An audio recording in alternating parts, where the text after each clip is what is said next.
یعنی جتنی انہوں نے تکلیفیں اٹھائی ہوتی ہیں اپنی اولاد کے لیے، تو ان کی ایکسپیکٹیشنز جو ہوتی ہیں وہ ناجائز نہیں ہوتی ہیں اولاد سے، بالکل جائز ہوتے ہیں، کیونکہ انہوں نے بہت ساری تکلیفیں اٹھائی ہوتی ہیں، نیندیں قربان کی ہوتی ہیں، اپنا آرام، اپنا چین سب ختم کیا ہوتا ہے اپنی اولاد کے لیے، تو وہ اولاد سے بھی توقع رکھ رہے ہوتے ہیں کہ وہ بھی ان کا کچھ تو بھرم رکھے نا، تو جو کہ اب ہم اولادیں نہیں رکھ رہی ہیں بھرم، تو وہاں پر بھی پھر یہ والا فارمولا کام آتا ہے کہ ایک ہے نا آیات میں کہ اف بھی نہیں کہنا، ٹھیک ہے؟ تو اگر لگ رہی ہے سامنے سے بات کہ آپ کو پسند نہیں آئی، انہوں نے کچھ اس طرح سے ٹوک دیا، تو وہاں پر اف نہیں کہنا، یہ والا ورڈ یاد رکھنا ہے ہم نے کہ ہم نے اف نہیں کہنا، اف نہیں کہنا تو کیا مطلب ہم کر رہے ہیں وہاں پر احسان والا معاملہ کر رہے ہیں، کیونکہ اب جو ان کی ایج بڑھ چکی ہے تو وہ حساس زیادہ ہو چکے ہیں، ہمارے ہلکے سے بھی غلط لہجے سے ان کو ہرٹ ہو سکتے ہیں۔ وَلَا تَقْتُلُوا أَوْلَادَكُم مِّنْ إِمْلَاقٍ، نہ تم قتل کرو اپنی اولاد کو تنگ دستی کے ڈر سے، یہ سب سے بڑی میجر وجہ ہوتی ہے اپنی اولاد کو قتل کرنے کی، ٹھیک ہے؟ پچھلے دور میں یہ تھا کہ زندہ دبا دیا کرتے تھے، اور اب جو کہ ہم اب جدید دور میں ہیں، تو جدید دور میں کیا ہے کہ ابورٹ کرا دیا جاتا ہے، ٹھیک ہے؟ تو اسی کے صورت میں کہا جا رہا ہے کہ نہ تم قتل کرو اپنی اولاد کو تنگ دستی کی وجہ سے، کیوں؟ کیونکہ نحن نرزقکم وإیاہم، کیونکہ ہم رزق تمہیں بھی دیتے ہیں تو ان کو بھی دے دیں گے، یعنی تم یہ مت سمجھو کہ تم ہی وسیلہ ہو، یہ مت سمجھو، جب ہم اس اولاد کو بھیج رہے ہیں تو اس کا رزق بھی ساتھ میں اتار رہے ہیں، یعنی تمہاری کمائی میں برکت دے رہے ہیں یا اس میں اضافہ کر رہے ہیں، تو یہ مت سمجھو کہ تم اگر اس کو پالو گے یا اس کو کھلاؤ گے تو تمہارا کم ہو جائے گا یا تم افورڈ نہیں کر سکتے، تو اس وجہ سے تو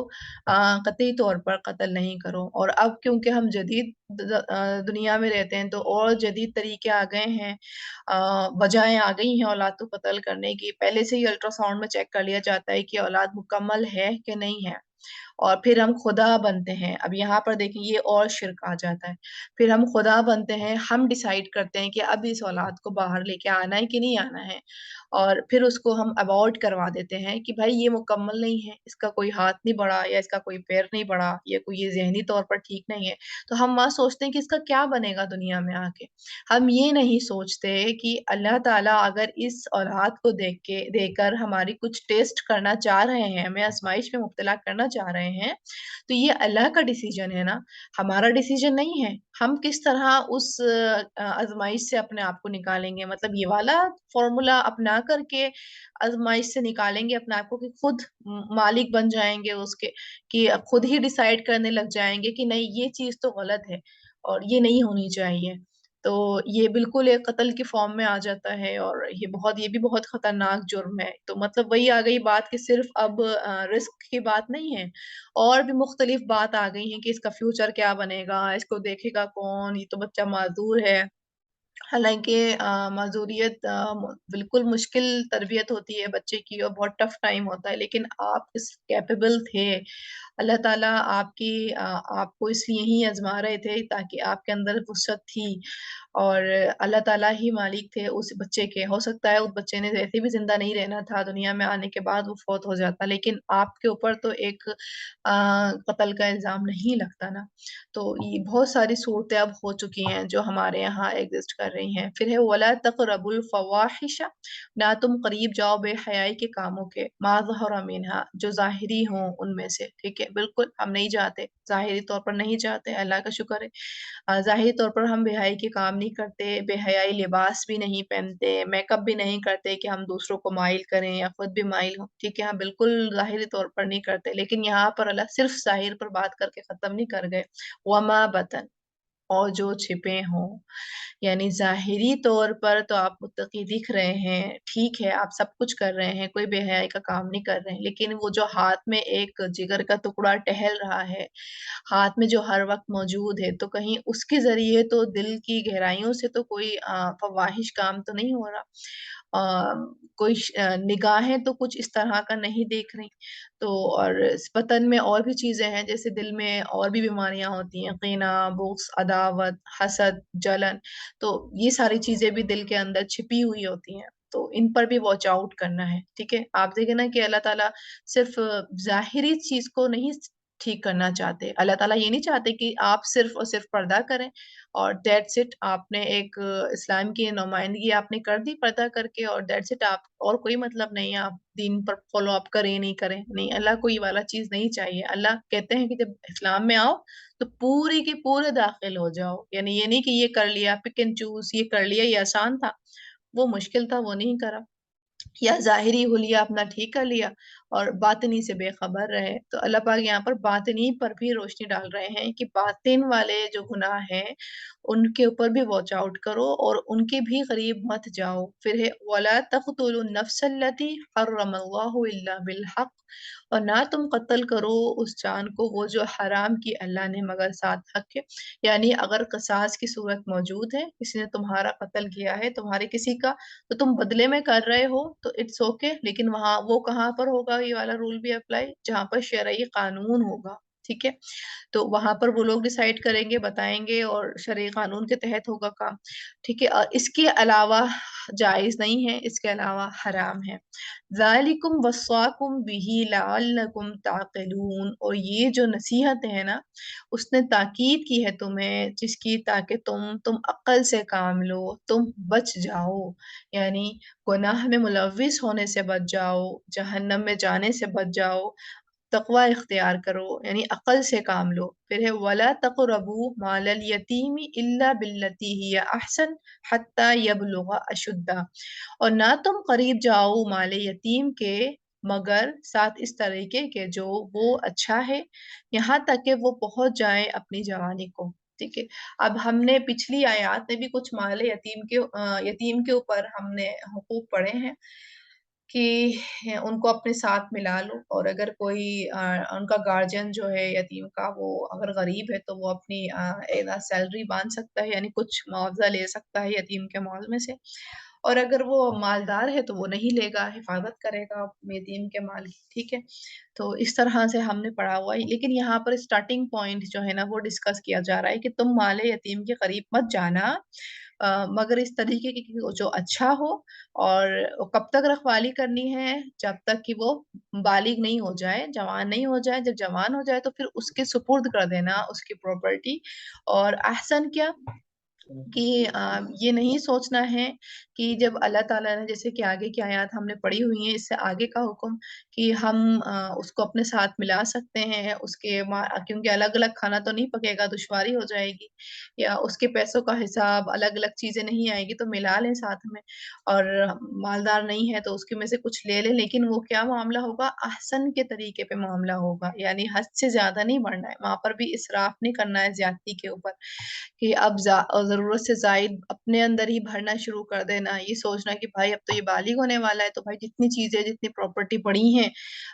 اس کے کاروبار میں سے تو وہ اب ہم اپنے اپنے نام کروا لیں یا وہ ضبط کر لیں کہ بھائی تمہارے تو والد بس اتنی چھوڑ کے گئے تھے، یہ تو میں نے محنت کی تو اتنا زیادہ ہو گیا، تو یہ میری ہیں وہ تمہاری ہیں. تو ان چیزوں پر بھی ورک کرنا ہے. تو اللہ پاک یہاں پر ایک اصول دے رہے ہیں کہ قریب نہیں جانا ہے مال کے، لیکن اس میں کیا کرنا ہے؟ مال کے قریب جانے کے بجائے اس کی رکھوالی کرنا ہے. دوسرا جب تک کہ وہ بالغ نہیں ہو جائے، یعنی جب وہ بالغ ہو جائے تو پھر ساری چیزیں جتنی بھی تھیں وہ اس کو دے دینی ہے. وَأَوْفُوا الْكَيْلَ وَالْمِيزَانَ بِالْقِسْطِ، اور پورا کرو ناپ اور تول کو ساتھ انصاف کے، یعنی اس میں کوئی کمی پیشی نہیں ہونی چاہیے. لَا نُكَلِّفُ نَفْسًا إِلَّا وُسْعَهَا، نہیں تم تکلیف دیتے کسی نفس کو، نہیں ہم تکلیف دیتے کسی نفس کو مگر اس کی وسعت کے مطابق. یعنی اگر یہ سارے کام ہم کر رہے ہیں یا ہم اگر اسی کو لے ناپ تول میں ہم پوری طور پر شعوری طور پر کوشش یہ کی جا رہی ہے کہ کمی نہیں ہو، لیکن کوشش کے باوجود بھی اگر کچھ کمی بیشی ہو جاتی ہے تو اللہ تعالیٰ نے وسعت سے بڑھ کر کسی کے اوپر کوئی پریشانی نہیں ڈالی، تو وہ اٹس اوکے. وَإِذَا قُلْتُمْ فَاعْدِلُوا وَلَوْ كَانَ ذَا قُرْبَىٰ، اور جب بات کرو تم تو عدل کرو اور اگرچہ ہوں وہ قریبی رشتہ دار. یعنی جب بات کی آئے انصاف کی بات آئے تو یہ مت سوچو کہ سامنے والا میرا محترم رشتہ ہے، یہ سامنے والا جو ہے وہ بڑا ہے تو میں حقیقی بات کو یا جائز بات کو اب میں چپ کر کے اگنور کر دوں. تو نہیں، وہاں پر عدل کی بات کرو. ٹھیک ہے، یہاں پر اگر ہم ایک صرف سینیریو سین کریٹ کریں نا،